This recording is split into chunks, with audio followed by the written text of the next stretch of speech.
Okay, so here we are with, yeah, this is as pro as it gets in my world. Um, this is Fadia Abdouni, and she is coming to us from Brazil in Sao Paulo. Um, and this is very exciting for me because this is now my third conversation with Fadia. And the first one was sort of getting to know her. I should have recorded that because that was a really great, that was excellent. It was really, really Yeah, it handsome was really excellent. And we managed to talk, we talked for a couple hours, I think, right? Yes, we Yeah, did. yeah, no, yeah. I don't know where I know you from, but I know you from somewhere. Oh, we know each other for many lifetimes. Yeah, exactly. And so then our second conversation was actually me experiencing your work. But I just want to go back and tell people your story, which is so extraordinary. And you're in Brazil now, but you haven't always been. So do you want to start wherever feels like a beginning for you? Sure, let's start with the beginning. Born and raised in Brazil. So since a child, I noticed that I had the ability to see beings that were not in form anymore. In other words, I could see dead people like that kid in that movie. Born and raised in a town that is oceanside. So it's actually an island, the city of Santos. And I went to dental school here in Brazil. And as soon as I finished the dental school, I decided that I had to do my specialization in oral surgery. And I sat down, I was like, where's the best training in the world? Oh, it's the US, let me go there. Simple like that. It's, I had what I call a very dangerous combination. I was naive and ambitious at the same time. So that's kind of dangerous. And in this journey, I went and I trained in different programs in the US. I graduated and I practiced oral surgery for 12 years in the state of Michigan. Now, parallel to that, my life as an empath, as a person that is sensitive to energy, was not really matching my choices in 3D. So I had this gift, and I was sensitive. I had a little bit of telepathy. And during my teens, I really ended up just kind of saying, I don't want this anymore because this is not working with me. It's really affecting my studies, affecting how I relate to people. So I kind of prayed for the what people call gifts to go away, but really they don't go away. You prayed for the gifts to go away. Yes, I did. So that you could keep doing oral surgery? Yes, that's the ambition part there, you know? Yeah. And, but it just, I wasn't fulfilled. I wasn't really feeling like I was living my life to the fullest potential, you know? I was always very focused. I never distracted myself much with relationships, never really wanted to become a mother or get married, which was successfully accomplished, still single. And, but I wasn't really finding a lot of fulfillment anymore. And I started, I think the book that really, the trigger, the one that really kind of opened the Pandora box was really The Seat of the Soul by Gary Zukav. Mm-hmm. So when this book was publicized in the late 90s, it's when it caught my attention. I started reading it and really questioning a lot of my beliefs and stuff. So I went on this pursuit of knowing more about different faiths, different ideas, philosophies. And eventually in 2018, yes, 2008, sorry. 2008, I started studying a course called Mastering Alchemy. And with that, I started really putting a focus in studying energy. And of course, as all courses, it ran its course. We were done. But at that point, I was already really working, understanding energy and expanding, because really all these books and courses they do is really, they serve as triggers to remind us of who we are.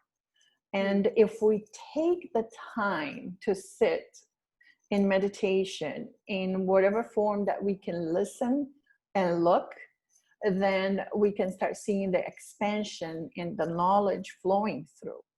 So that's in a nutshell. So before you thought, oh, I want to study more about energy, how were your gifts turning up in the world? What was happening for you? I would get very drained.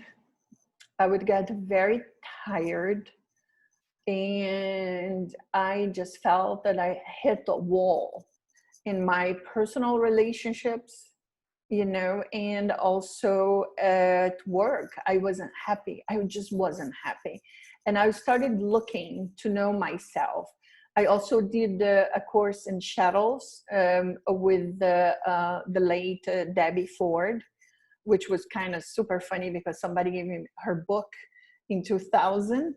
And I really only went to look at her material in 2007 when I was ready, really, when I was ready. So I did a whole diving into my shadows and did a lot of emotional work.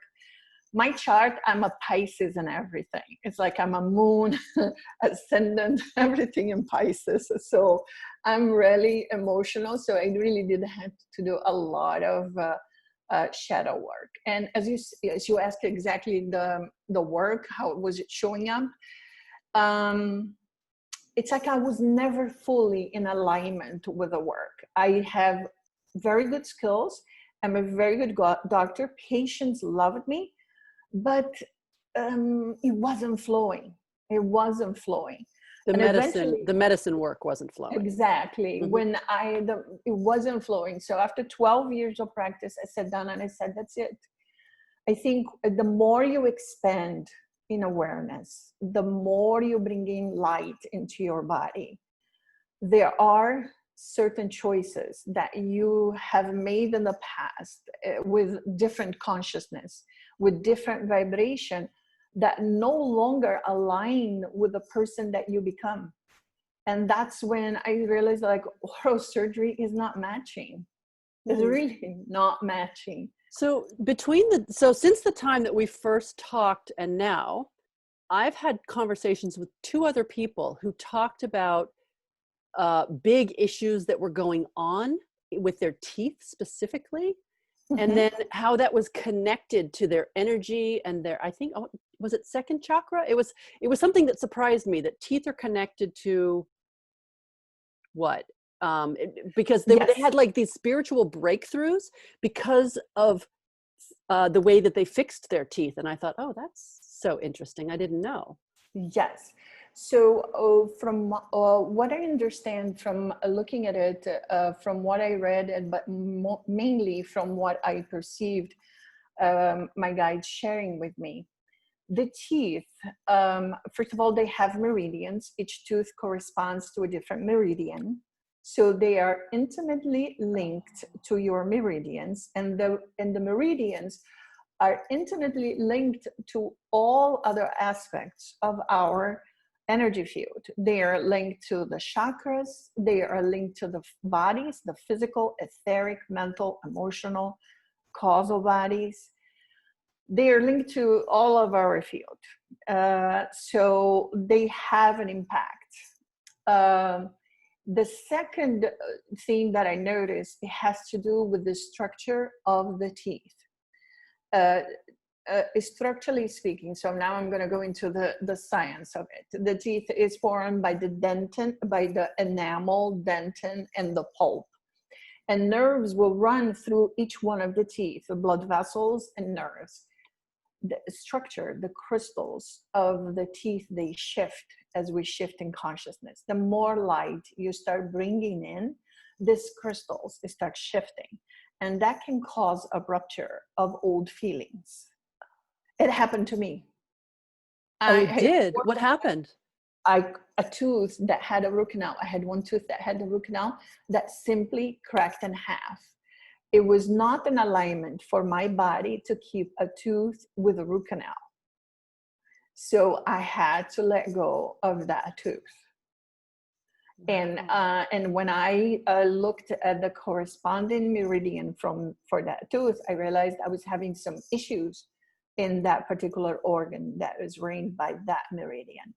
So it's fascinating. And then what do you replace the root canal with?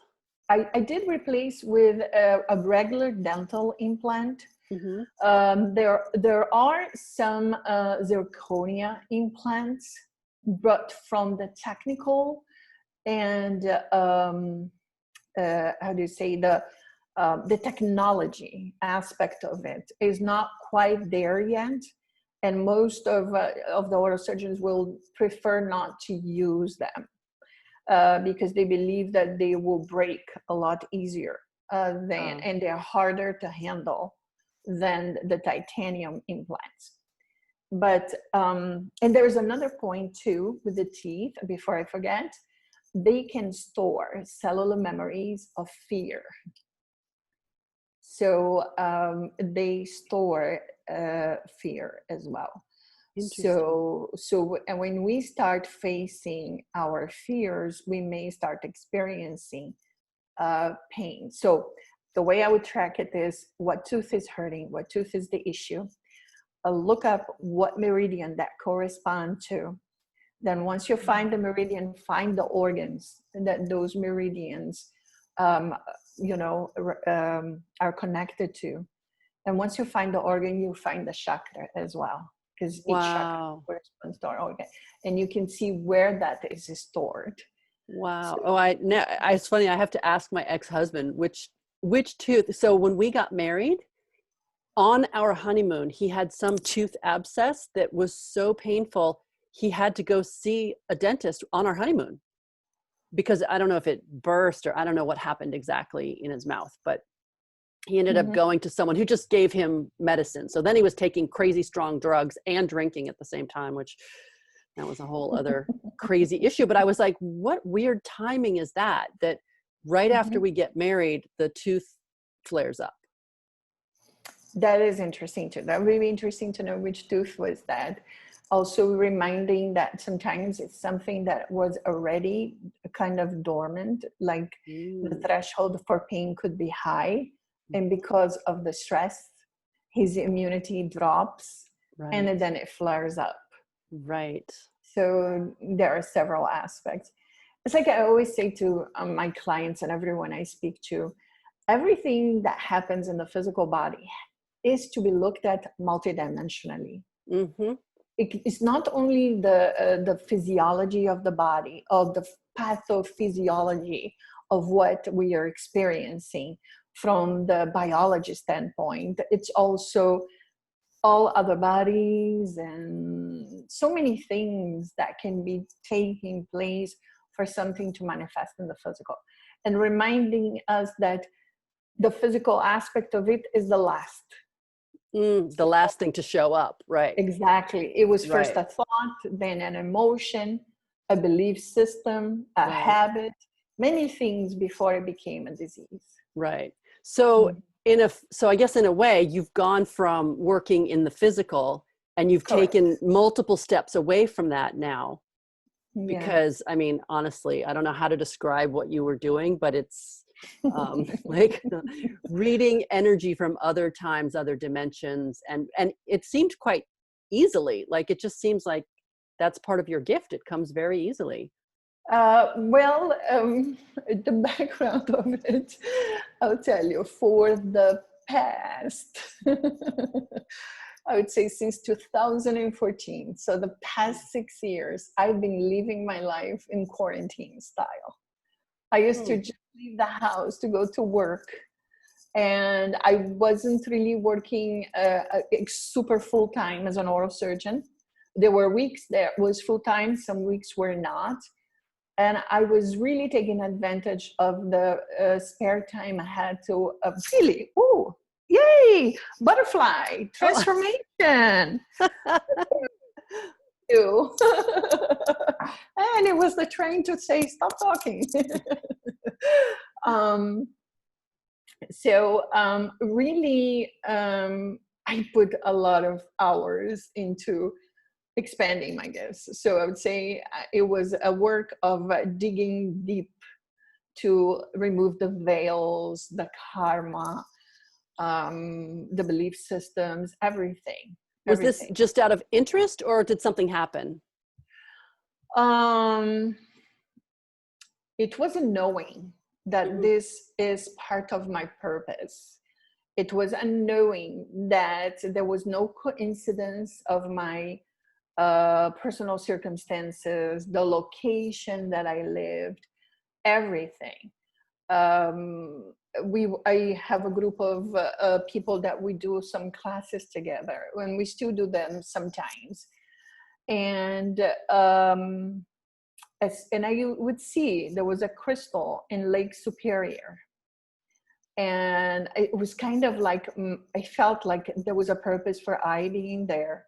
And then the moment that this crystal was activated in 2016, pretty much my purpose in being in Michigan was done. So I kind of really felt of falling more and more out of alignment with the profession, and I left.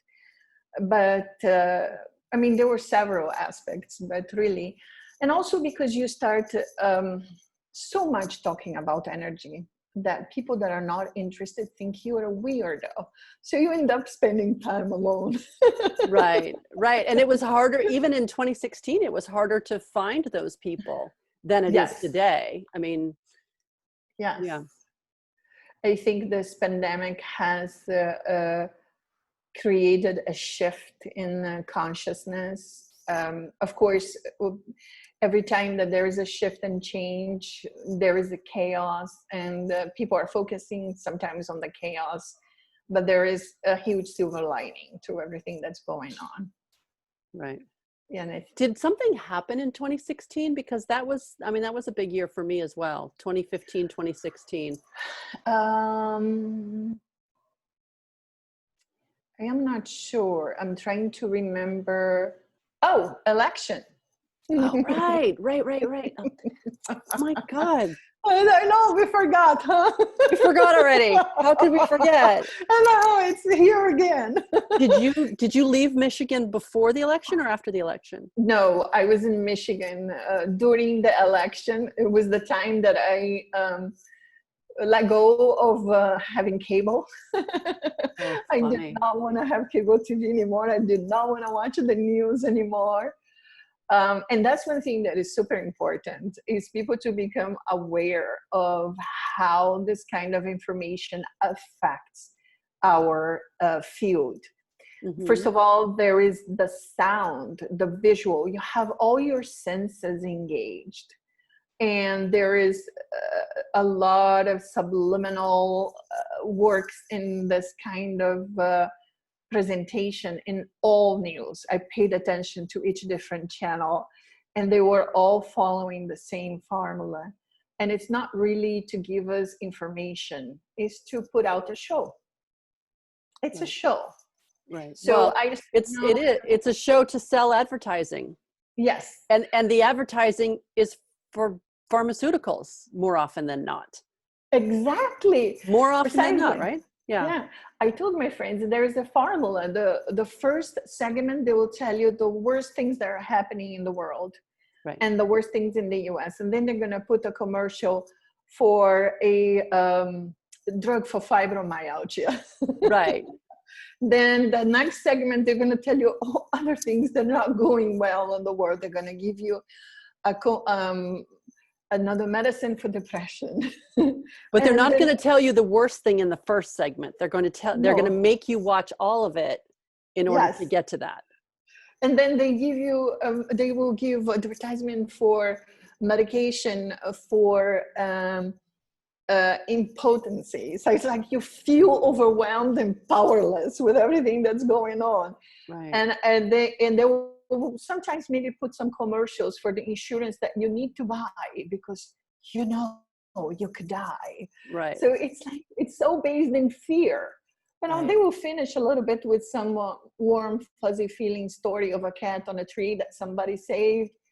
But you see this, that's not authentic. You're like, this is not really authentic. So anyway, so that kind of messaging with sound, I felt in my case, that was very detrimental to the field, my energy field. So I just chose from then on, I read the information that I want because at least I can control a little bit the energy as I receive the information. Interesting. Yeah, and I find it fascinating that more and more, even what we read, we're just reading it from our friends. So our world is getting more like narrower in a way, because we're only reading what our friends are posting. It takes more work to stay strong and to decide what it is you're going to take in. It has to be very conscious. Otherwise, the unconscious version will just take over your life. Correct. Yeah. Yeah. Otherwise, you will match the mass consciousness fear. Right. That's I've noticed that I've had to, and I feel like I'm the last person who would ever do this, but I feel like I've had to unfriend people. I mean, I didn't do this a couple years ago. I didn't unfriend people. Just based upon a feeling or a vibration, or like, nothing about this feels good for me. And I don't even want to explain it anymore. So I just need to keep protected in my own energy, I guess. And that just might be a friend who's just complaining all the time. Yes. It's so interesting how much of that is coming up right now. Yes. I think we have to treat our energy as we treat a newborn in such difficult times. You're not going to expose a newborn to an environment that is aggressive, that is full of people, full of different kind of vibrations and energy.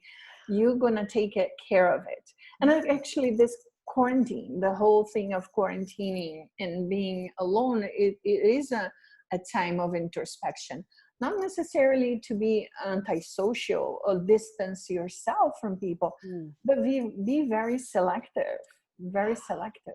That's such a great analogy, because I was just think about how people decorate their newborn's room and how peaceful it is. It's always like quiet and organized and clean, and there's only like 3 pieces of furniture there, right? It's very quiet. Yes. Compared to pretty much the rest of the house, if you have a room for a newborn. But yeah, it's perfect. And also very important, even on the phone, to be mindful and set an intention. Use energy tools. Use something to absorb the energy of the person that's going to talk, if you know that they could start talking in a different vibration, or they are going to just call to complain. And so use energy tools to kind of stop that energy from entering your space. It's very important to be conscious of that too. Wow. Yeah. It's like when you call and you want a service, right? You're trying to get, and then a person that answers you, she is not listening.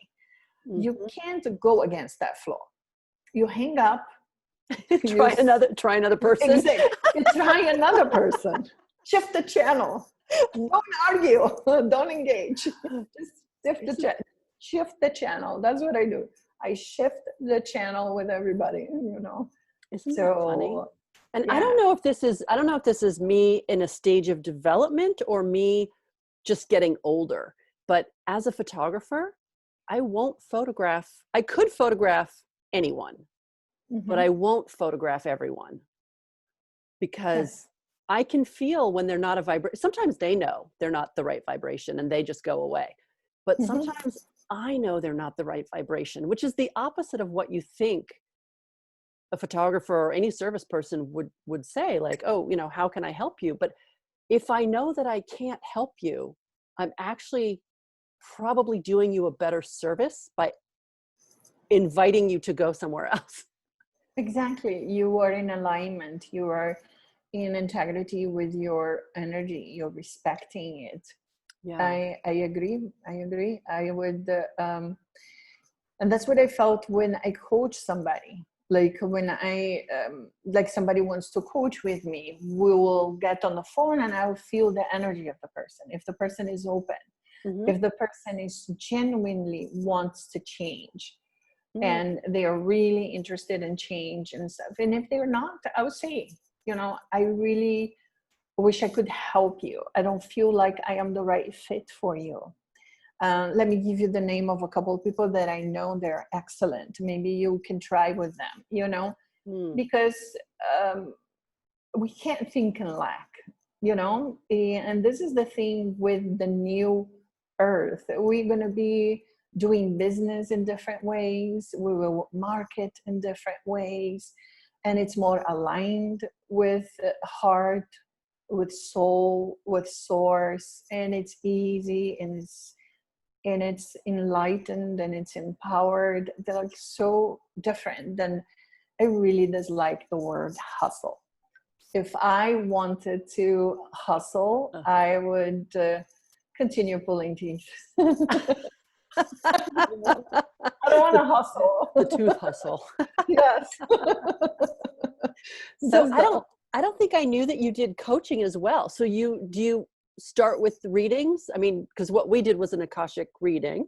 correct. So, but you do readings and coaching, or the readings lead into the coaching, or how does that work? Okay, so that the coaching started in 2013, Mm-hmm. because letting go of oral surgery was not an overnight thing, it was a process.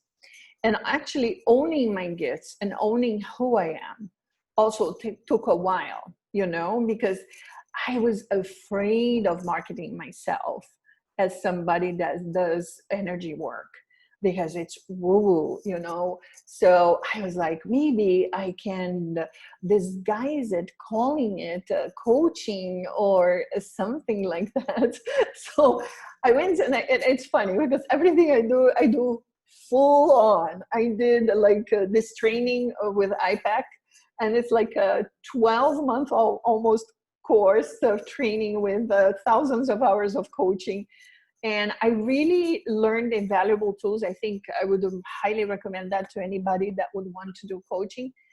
But I don't do coaching like most coaches will do. It's not about following a formula for me. It's more an intuitive thing. And I find that my gift is more in using my intuition to assist people to shift relationships. It's more with the relationships with mother-child, child-parent, a personal relationship. I think my objective as a coach is to make the person feel connected with the self.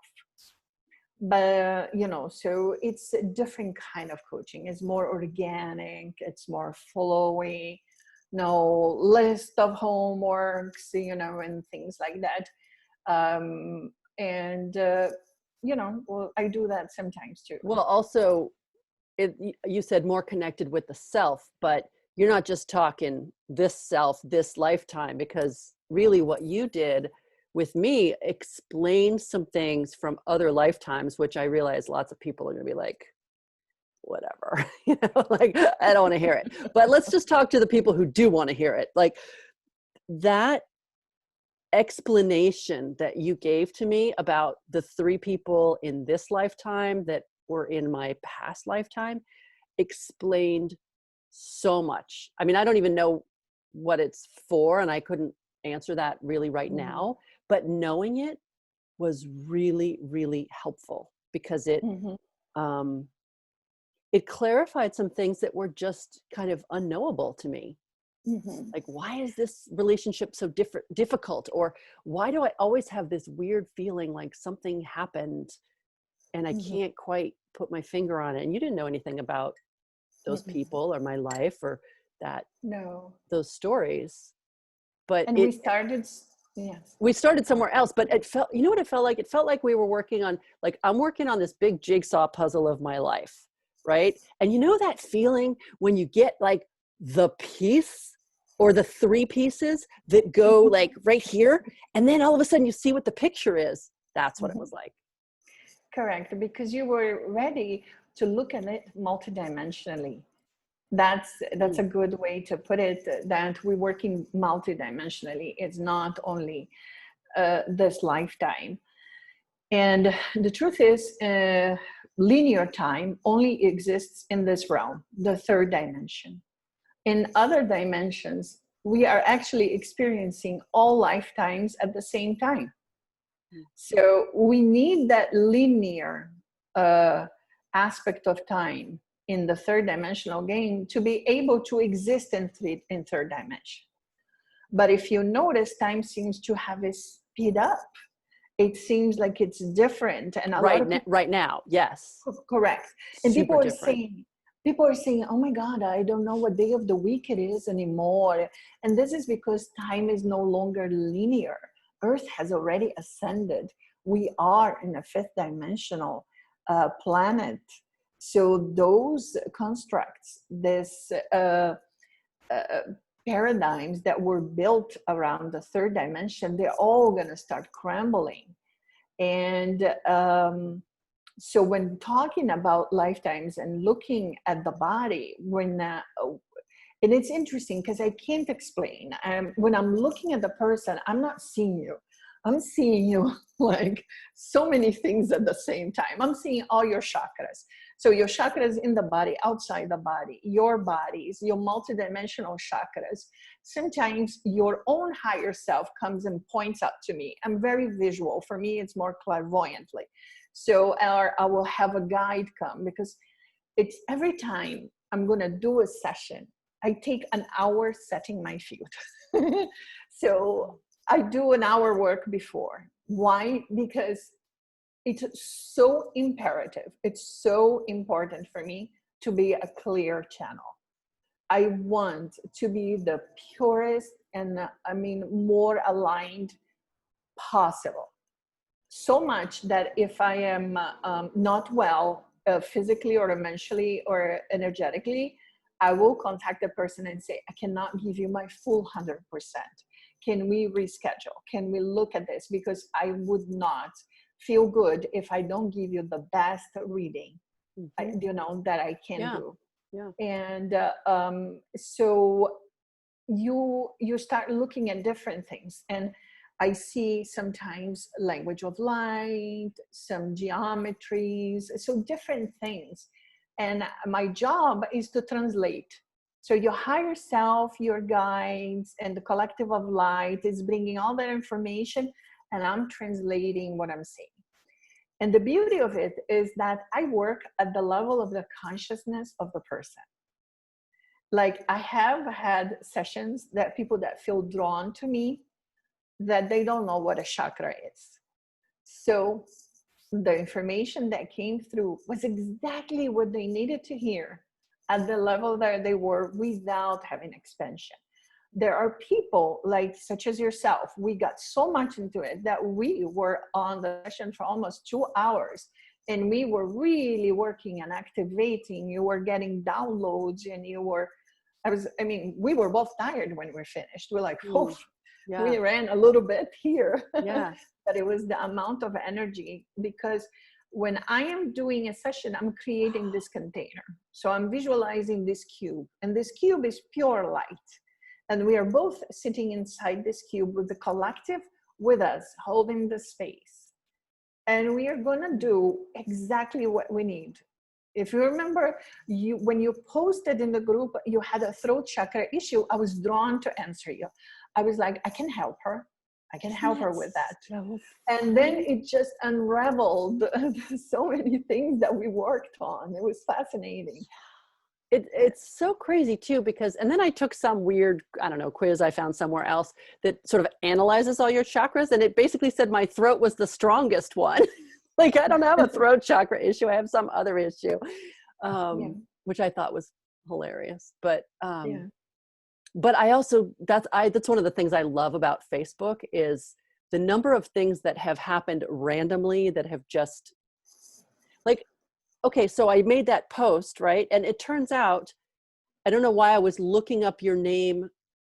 I think I was trying to find that or something. Mhm. And then I found the old post, and Mopiola, or we know her as Gloria, had commented. She and I had both commented on your post, but I just did one of these Zoom conversations with her a few weeks ago. Like, the three of us were meant to meet, and that happened a year ago, and it didn't follow through, and so it had to happen again. And I was like, that's awesome and cool. Yeah, it is. I love this. I love the synchronicities. When you step back and look from a higher perspective, our life is like a symphony. Mm. Every single sound comes together beautifully, even in the periods of hardship. I didn't plan on being in Brazil for this long. But look, I mean, there's so much going on in the realm of my family right now that I can see the purpose of being around them as an energetic support. And then the quarantine came. I don't know how my parents would have done without that little bit of emotional support. If you hadn't been there. Yeah. So there are like so many aspects. I'm looking at it. I'm like, okay, I guess I am supposed to be here. Obviously, it brings a lot of issues for me to heal in myself, with my family, with lineage, with DNA, with belief system in the land where I was born, right? And I realized I had some karma from Atlantis also in this land, and some karma from other lifetimes in Brazil, after Brazil was Brazil. So it's interesting as you start looking at things from a higher dimension, everything makes sense. And you ground light. Every day we ground, whereas we are expanding our energy field. We are grounding light as well. We are light workers, right? So we are doing this work of grounding the light. So many of the things that you just said feel so directly related to photography for me, like even grounding light. I mean, aren't I just taking other people's light and turning it into a thing that I can like pick up and send to them or show them, or but you also made me think about the connecting, the multidimensional connecting aspect is also very similar to what photographers do, or at least I think some of us do, where I'm looking at you and I'm almost seeing a future you. Like when I'm doing like brand photos or whatever you want to call that, I'm seeing a future you and creating that as close to the way as I see it. But I'm also doing it with no plan. Like I'll just show up and we'll just, whatever serendipity happens, happens. And yet I'm still able to create the future you in the present circumstance of whatever that is. But if I'm photographing a family, or for instance, when I used to photograph weddings, I used to say this all the time. I wasn't really photographing it for the couple. I was doing it for their unborn children.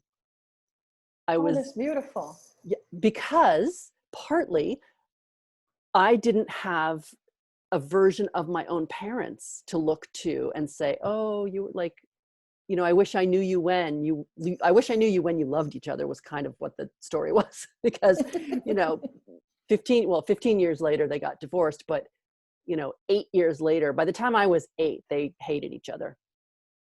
So there's something about me giving this to the unborn children that is healing that thing I didn't have as beautiful, the young girl, right?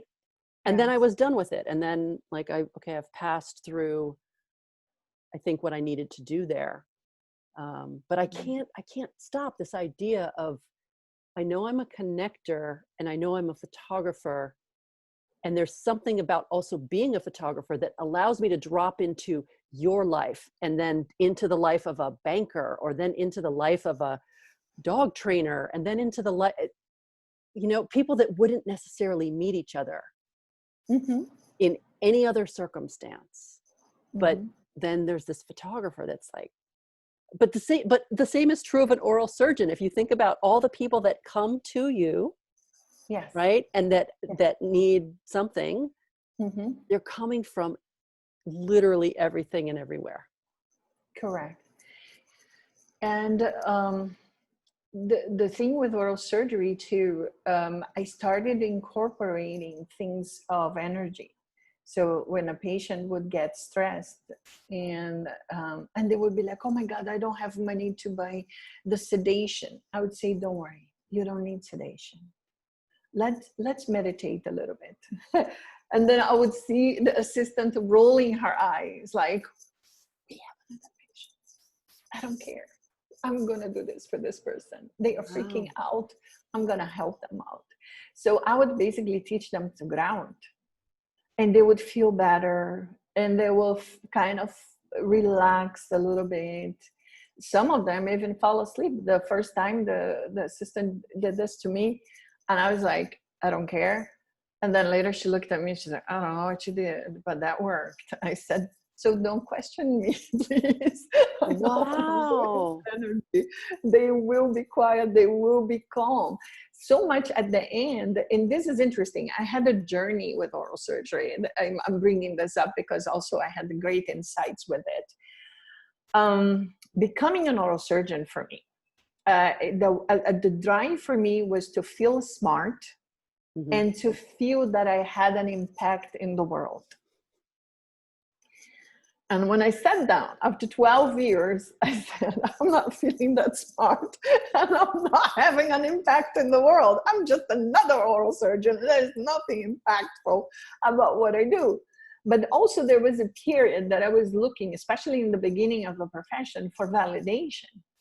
I worked so hard. I saw so many patients, and I was so frustrated because the place that I was working at, they were not really validating me. There was a very toxic corporate mentality. And I started working on that. And I started working on not needing to be validated. I'm not needing for them to tell me that I'm doing a good work. It was so liberating. I felt such freedom. And I made sure that I called my patients myself from my personal cell phone every evening. So I don't know any other oral surgeon in the US that does that, but I did that. And at the end, when I truly let go from the heart of wanting to be validated, every evening I would get a patient thanking me. So I was like, okay, I got it. When you align with your heart and you don't expect that, oh, you did such a good job, you'll get that. And you'll get that in forms that you don't even expect. Like people saying you were an angel. Like one of my memories today, I forgot about that. I put it on Facebook, and it was my memory today of a patient that told me I was an angel and I was exactly what I was meant to be. And I was like, that was not the patient, that was a message.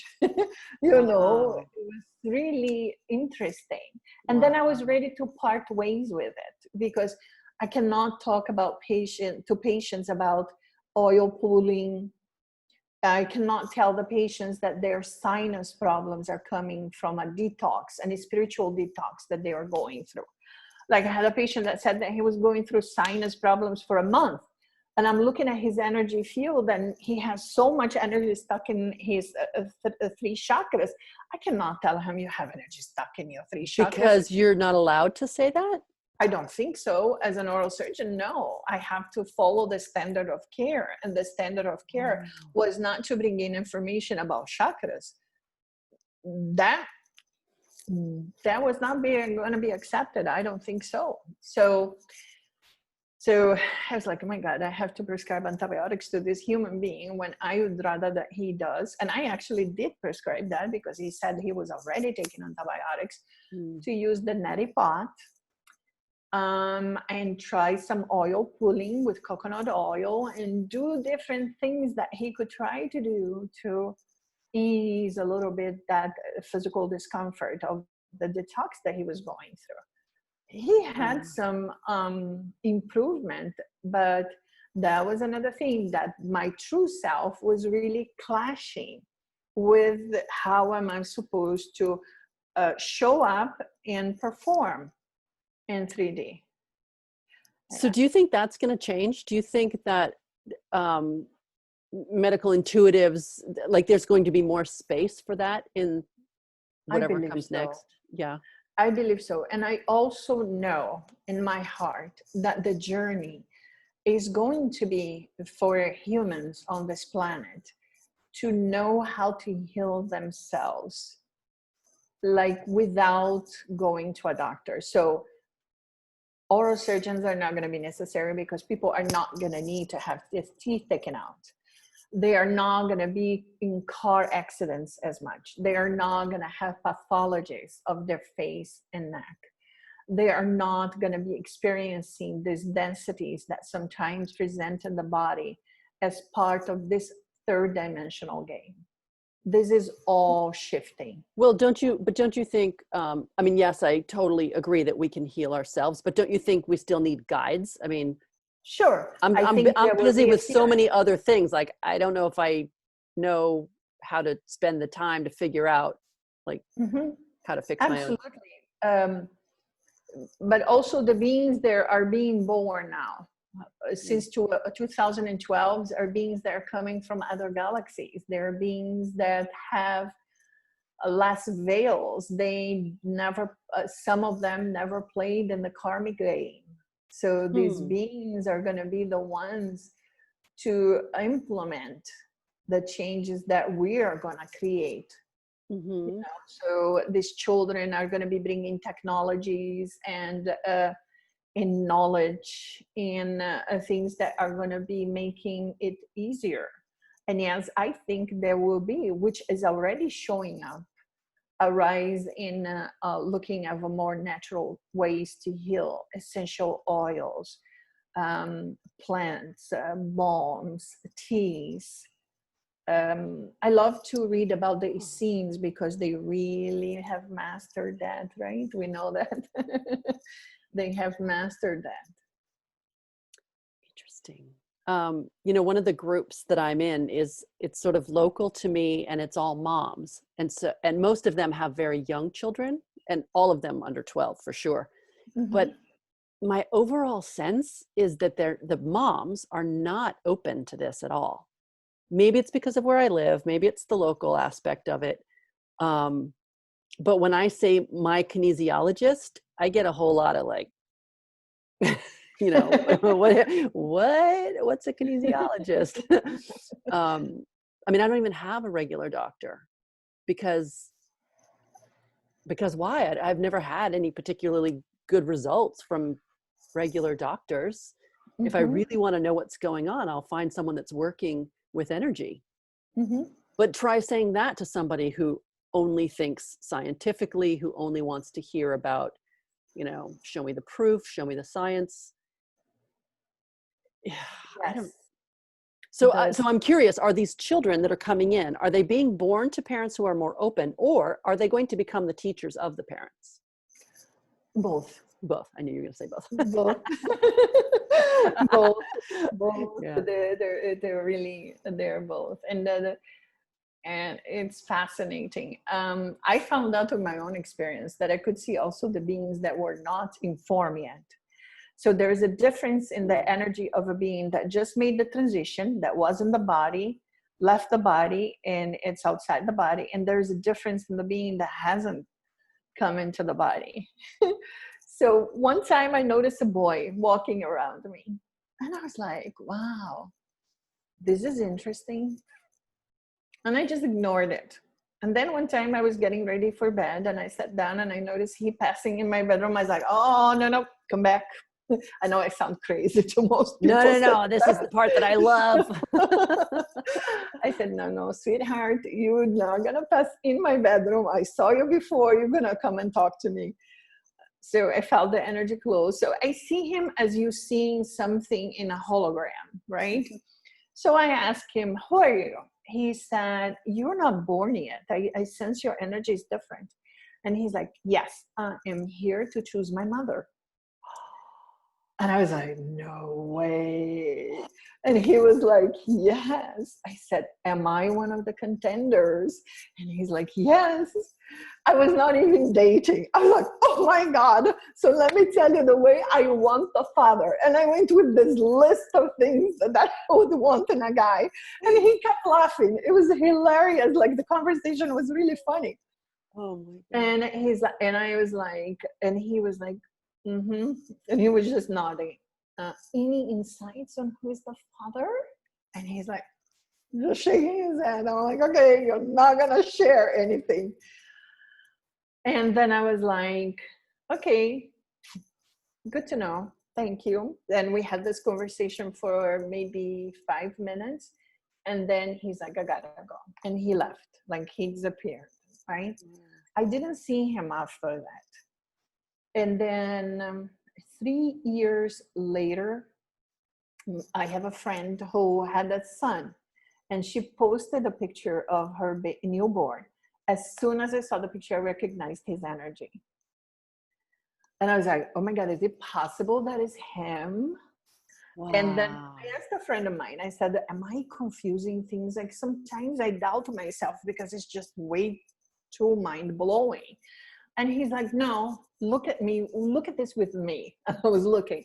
This child just needs a piece from you for his soul evolution. And that piece that he needs from you, he will get it just from the fact that the mother knows you. His friends. So whenever he's ready, your paths are going to cross and he will get the piece that he needs from you.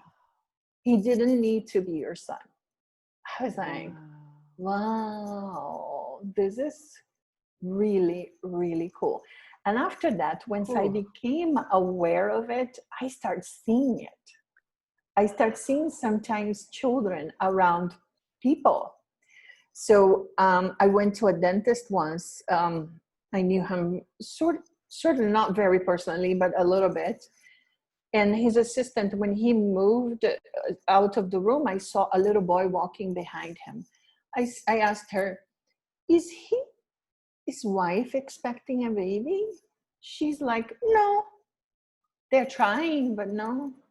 And 4 years later, I from Facebook, I saw that he had a boy. So the boy was walking around him a while before. So usually these children will come and they will observe for a while, before. So you get to choose your parents. Wow. You get to spend some time and see, Wow. And it's fascinating. So I had a lot of questions about it. And what my guides explained to me is that when you're ready to come to Earth, okay, I'm ready for an incarnation. So you're going to sit and look at the possibilities and what are the lessons that you want to master. What is the karma that maybe you have to clear up to this point? Because from now on, the karmic game is done. There won't be any necessity to clear karma. The karmic board has decided that we no longer have karma.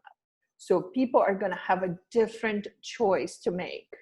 Really? Wait, this is something new, you mean? This is yes, like... This is since 2003. 2003. Yeah, since 2003. So it's really, that's why now for us to clear karma, it is like I was doing with you. We can just look at the book and we can transmute it. You're done with that. Wow. That was an illusion. We were in this spin of the cycle of karma. And that was entrapping us in the third dimensional game. We're done with that. Wow. That was a form of slavery. We are not doing this anymore. We are claiming our sovereignty as souls. We are no longer playing by this rule of karma, not at all. Wow. I've never heard that. Um, that's so interesting. So that means that there's no karma right now going on with the U.S. politics or like any of that. None of that's. Well, this is a can of worms. Yeah, we should probably just skip that. Yeah, it's just a little bit the vibration, but it's a lot of things to become aware of. I think one of the gifts of this pandemic was really to make people slow down, the main one. The second one, to spend more time with family. You chose that family for a reason. You may need to look at your inner circle relationships. And for the ones that were living with spouses and children, or like myself with older parents and stuff, you know, this kind of dynamics of family. For the ones that stayed alone as well, to learn those skills you need to love yourself. Because the stress and the loneliness does not come from being not in contact with people. It comes from being disconnected from the self. Oh my God, say that again. Okay, the loneliness. The loneliness does not come because you're alone. It comes because you're disconnected from yourself, from your soul. Wow. Does depression come from that same place? Depression has different causes. It could be somebody else's energy in your field. It could be some sort of drainage of your energy. It could be karmic. There are like so many things that could be depression as well.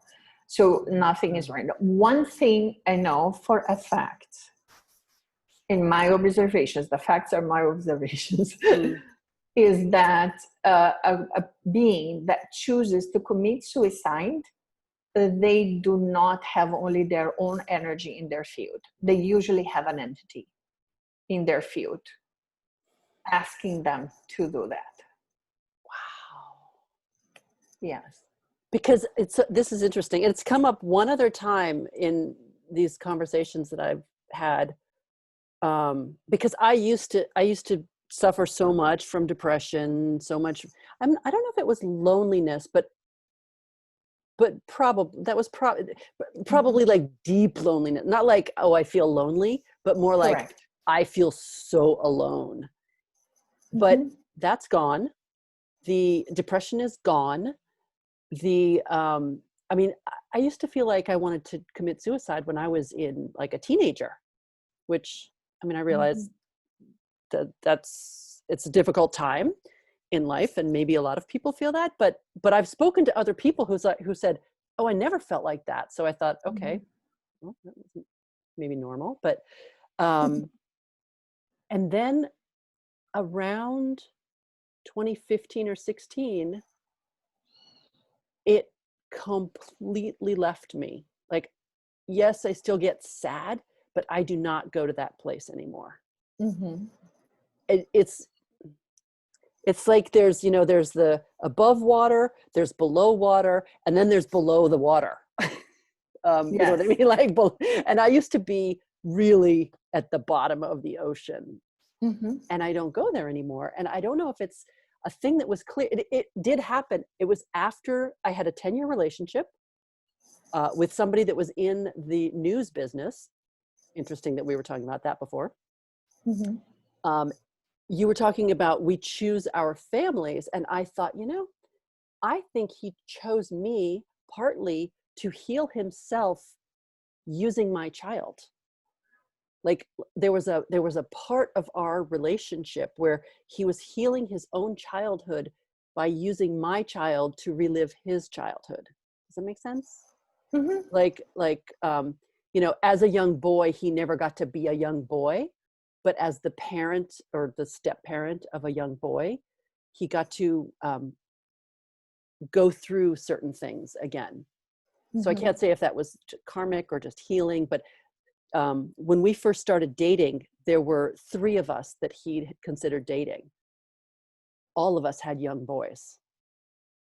Like each one of us had a 4-year-old, 5-year-old boy. Interesting. And I thought, that is very interesting. And then, so then we had 10 years, which, 10 years for a young boy is huge. That's pretty much their entire childhood evolution. And there was so much stability that came out of it. Like, in a way, when I look at that whole relationship and I look at those 10 years of my life, and I feel like I was depressed and I didn't know who I was. I definitely felt very disconnected, but what my son got out of it was priceless. And maybe it, so what, it was 10 years of my life, and then some good things happened too. I had some great adventures and whatever, but spiritually it felt like no growth whatsoever. If anything, it felt like compression or depression or something. Well, and there is always, in every relationship also, there is that dynamic that sometimes the other person is draining you, right? Yeah. The other person can drain you. And it's important to be aware of that. And people told me that did happen or was happening, and I wasn't even aware of energy enough to know what they were talking about. I didn't get it. But so it's because I'm trying to think of, you said the all karma ended around 2003? The cycle of karma. The cycle of karma. The cycle of karma. But we could be still playing out some karmic patterns with people, especially the ones that are close to you. Like, I still, as I've been clearing with my parents forever, and I still find pieces that I need to clear, a karmic thing that may be going on. And I find that the best a sign that there is something to be looked at if there's an emotional trigger with a person. So I was like, why am I being triggered? What is this telling me? So it's like all the time I'm like this, what is this trying to show me?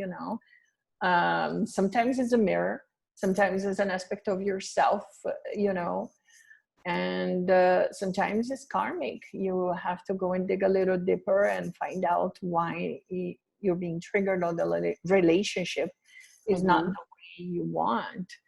And especially one time I was sitting and clearing with my mother, and my guides showed me a way to clear.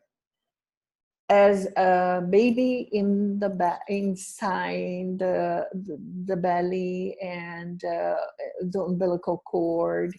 And I thought it was a beautiful meditation for clearing a lot of the emotions that were being passed on from mother to child. That was not mine. That was my mom's. So I cleared that. So that's actually a very, very interesting meditation. I did that with my sister. My sister was experiencing gastritis, and I felt the energy in her power chakra, really heavy, really heavy.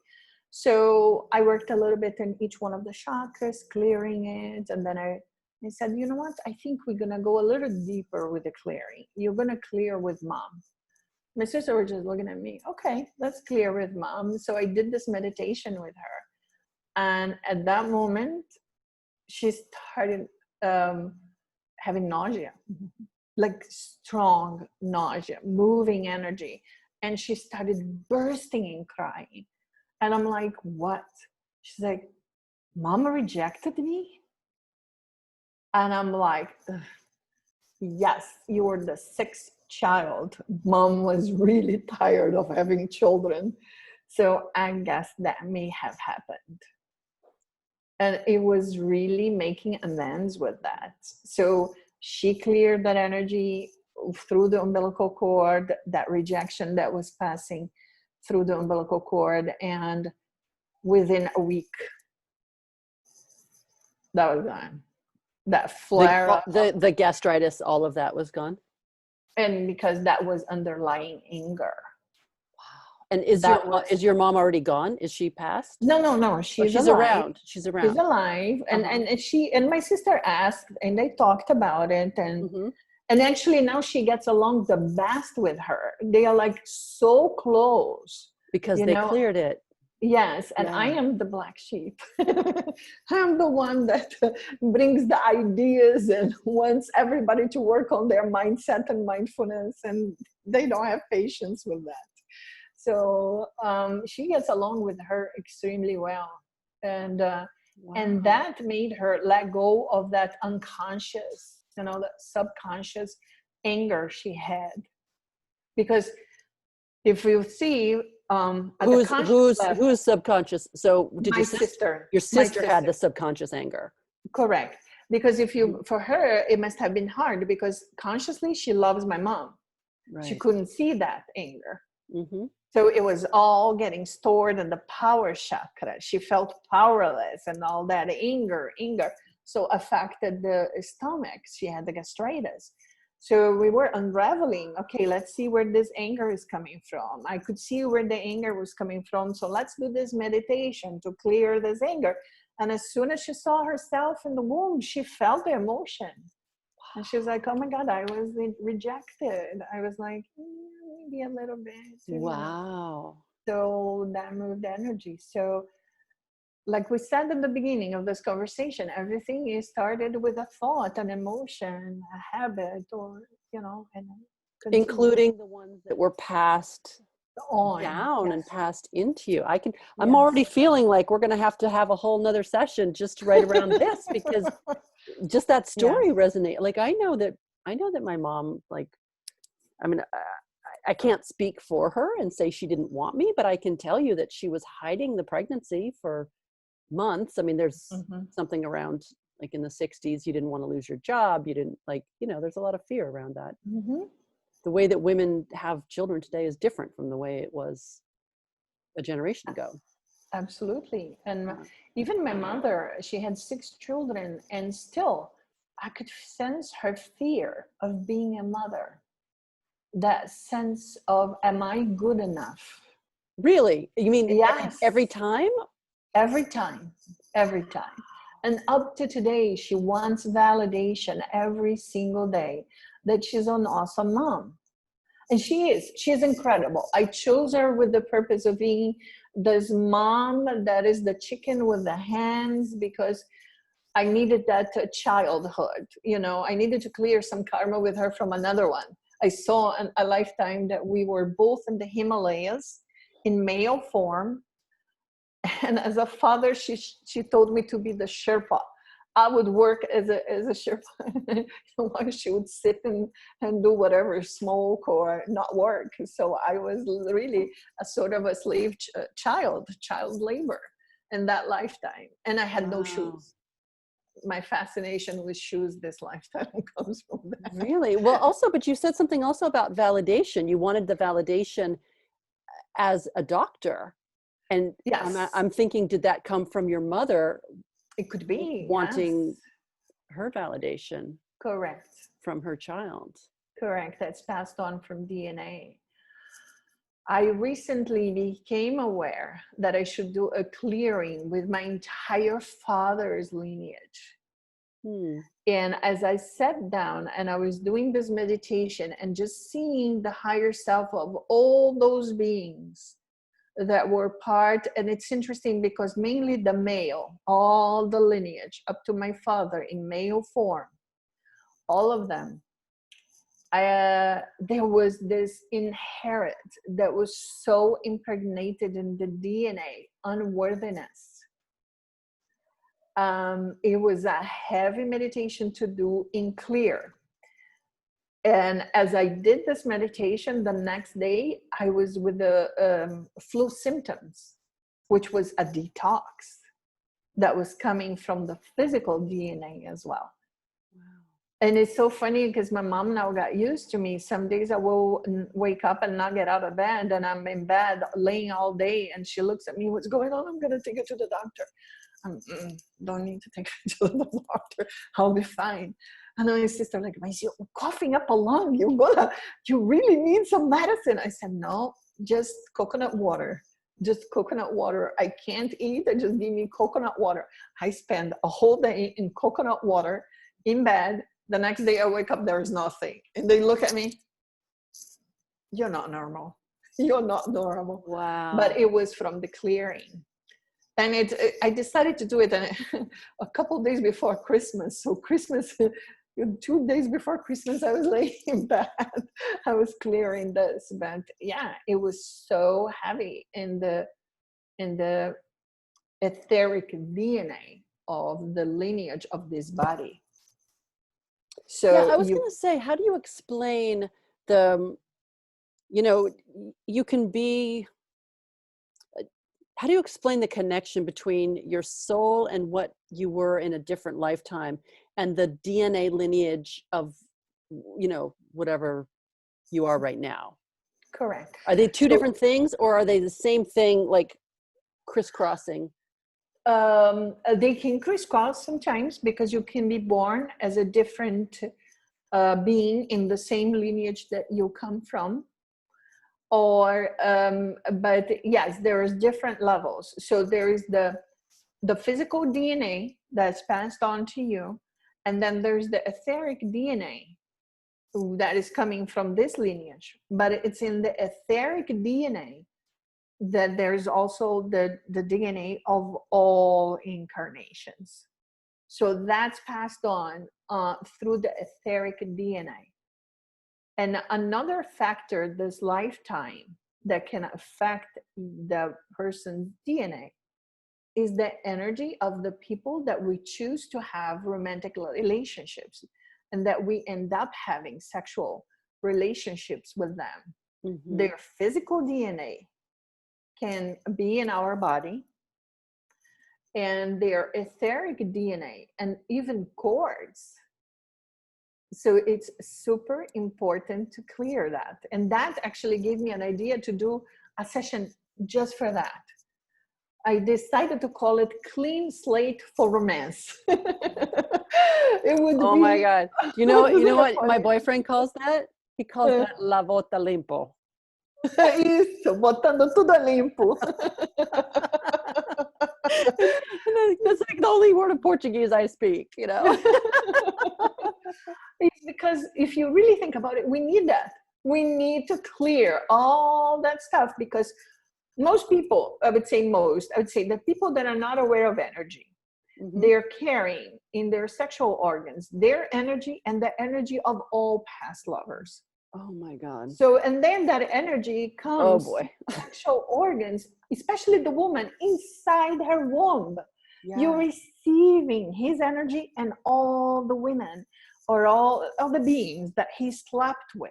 Oh my God. They're inside of you. So it's important to clear all of that. And sometimes you create cords with them that drain it. They are like siphoning out your sexual energy or your life force. And you don't want that. You want to let go. I want that. I want to do that with you too. Oh my God. You should be working with every relationship coach out there. Oh I know, God. Right? That would really be a great. No, that's huge. And you know what? The insight came after our session. Really? I just went and added that service on my milkshake website. I was like, you know what? I need to do this. And it's going to be like a long session. The person has to be prepared because there will be a lot of clearing. I'm already putting as an hour and a half minimum because we are going to be clearing a lot of stuff, but you should probably call it La Vota Limpo. Which for people who don't speak Portuguese means like the laundry is clean. Yeah, tá tudo limpo. Lavando a roupa limpo, yeah. That is such a great, important idea, and I've never heard of anyone doing it. I mean, yes, if I work with someone one-on-one, we might discuss it, but to actually target that? Yes. Brilliant. And that comes from even myself, Mm-hmm. I'm like, if I want to talk to somebody, they have to be open to energy. Yeah. My sister and her friend, they're so cute. They were trying to ask me to meet somebody. Get on an app and meet somebody. Uh-huh. I said, okay. I got on an app. And of course, it's a different vibration, right? But I met somebody that Yeah. was open, and I started talking to him about the energy, and I could see his face because he was looking at the camera, and he just did like this, a head tilt, and he's like, "Are you normal?" I said, "Oh, he doesn't believe in energy. Okay, Oh my this God. is not No, gonna work." I'm going to put you in touch with, do you know Francesca from the group that we're in? Not personally. Okay, No. I'm going to connect you with her. She's a relationship coach. She also does sound healing. Yes, You guys could do something together yes, that would be really beautiful. yes. An I would love offering or a conversation or whatever it is. I photographed her a couple years ago, just I guess for her website or whatever it I was. love meeting like-minded people. It's so much fun. Yeah. No, you guys would be such a good fit. And Nice. she's in LA. Uh-huh. Because she only wants to work with people who are interested in relationship coaching, which is not just like an app and a dating service and whatever. It's Correct. really like, how do I clean up my relationship Yes. energy? Because when my last relationship ended, Mm-hmm. I always knew that I could, I will meet the person that's the right person at the right time. And it could be at a gas station. And so I didn't really care which portal I opened. It could be an app, it could be friends, Exactly. I knew that I had to be in the right Mm-hmm. place. Mm-hmm. Which is why I didn't date at all for a year. I just grieved and, let myself go as deeply as I needed to go. And then all of a sudden, like one day, it was just over. Exactly. It was You just know over. when you're ready. You Yeah. know when you're ready. Yeah. This person that I met, I asked him, so he told me he was divorced. I said, so what did you learn from your marriage? And he stopped for a second and he looked at me. Usually women ask me, why did I get divorced? Yeah. I said, the why doesn't interest me Mm-hmm. because every relationship has its course.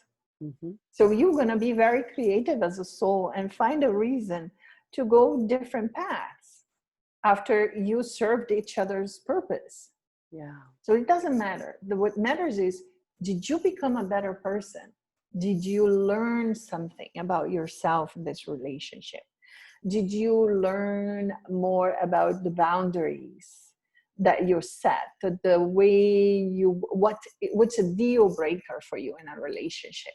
What are the flaws that you can live with and the flaws that you can't in yourself and in others, so there's so many things. So it's so funny again, like he's looking at me like doing the head tilt, like your questions are too deep. Okay, I'm I know afraid. it's so easy to say, oh, she was crazy. That's like, yeah. And that's such a red flag for me. Like, oh, she was crazy. Exactly. Bye. When they curse her, when they use profanity to Right. talk about their spouse, you Right. look at them and like, I'm running. Right. If you're talking about this woman that cannot defend herself like this, Right. I'm not looking forward to being your next ex. exactly. There'll be so much talked about me. No. Yeah. Yeah. Wow. That's so interesting. So Okay. interesting. Whew. Well, Oh, gosh, hour and a half. We're doing I know great. we talked. I think I Yeah. don't know if people will want to watch us talking Are now. you kidding? We're so interesting, man. So interesting. I know, I right? I think Make we're it feel awesome. like they were with us. And the Yeah. sun is setting, so the lighting didn't get great now anymore. Oh. All right. Well, I'll let you go, and you have to promise to come back and be another guest. But yeah, I yeah. will. Thank you. Thank you. Yeah, Thank I you can't so wait to have your TV show. And I'm telling you, you and Francesca are going to do some magic too. Oh, I love that. But Thank you you. I'm are so looking forward. magic. You're my Thank you're my you. Yoda with the magical maps. Oh, I am so grateful. But as I always say, I'm really just a guide, and my purpose. It's always I set the intention when I send the email that I am of service for your highest good and the highest good of all that is. I don't want my ego. I don't want to like, oh, I know that. No, I mean, I have this curiosity. I find the sessions fun and exciting. And sometimes I get a little bit frustrated when I see somebody that they put a wall of energy. Oh my Like they don't God. want. This is They're exactly what I afraid. say about photography. Yes. If you put the wall up, I can't do anything. I'm doing a reading and I'm saying we need to clear this, and they're not very happy about clearing.